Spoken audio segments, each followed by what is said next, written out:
All right, so what we're gonna do to check the alignment, and I'll do both sides. I'll tape this one, but I can show you over here because I don't suspect I'm actually gonna find much with her. And if you don't find anything on each other, you can still tape to practice it. Again, I think we have a few people that will find something on, so we can at least see. So the first thing again is you're gonna come in and you're gonna just feel where the patella is, and you're gonna run your fingers up and around to find the two superior poles. Then you're gonna kind of bring your finger around the bottom. You got a tiny little bit of a rotation, but not much. Like this would be straight, so she's got a tiny little bit of a rotation, but not very much. You name it by the inferior pole, so she would be a little bit medially rotated. Okay, so, but what I do there then, once I find these superior poles, is I'm gonna come in, I'm gonna put one finger on top on each side, where I'm basically putting a finger here and here. And they should be even.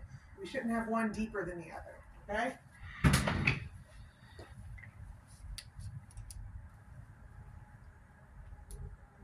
They're pretty good. There's maybe a very little bit. You can't push hard either. If you push, you'll make the patella move.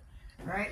So when I just set my fingers there, I don't know if you guys can tell, but my finger over here is a little bit higher than this one. It's pretty subtle, so not a big problem. And she doesn't, you don't need pain, right?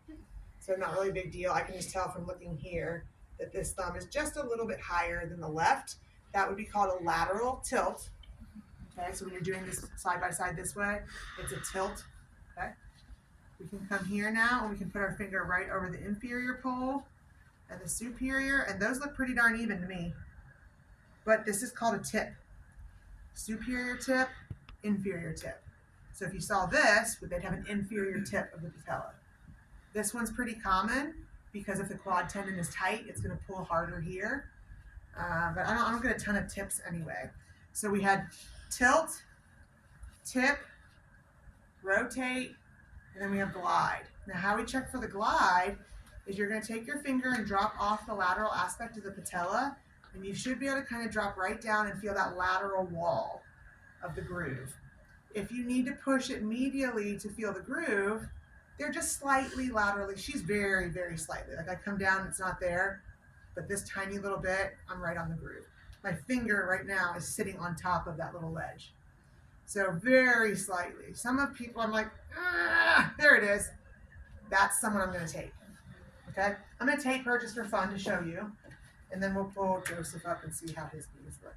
So that's called glide? So what I saw in her was a little lateral tilt and a very little lateral glide. Okay. Let's see if this one's the same.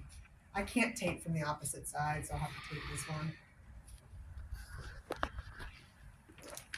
Very slightly the same, but only barely. You're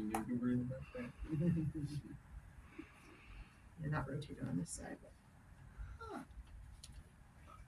So when we tape for the patella, we tend to use glucotape. You can use K-tape or kinesio tape. I'm trying to see if I can maintain an alignment, and so stretchy tape is just not going to hold it there. So we tend to use a lot of kinesio tape on the shoulder because it's such a mobile joint. And some people have gone straight to K-tape for everything. They don't use anything but that. So I still use glucotape for patellar alignment taping.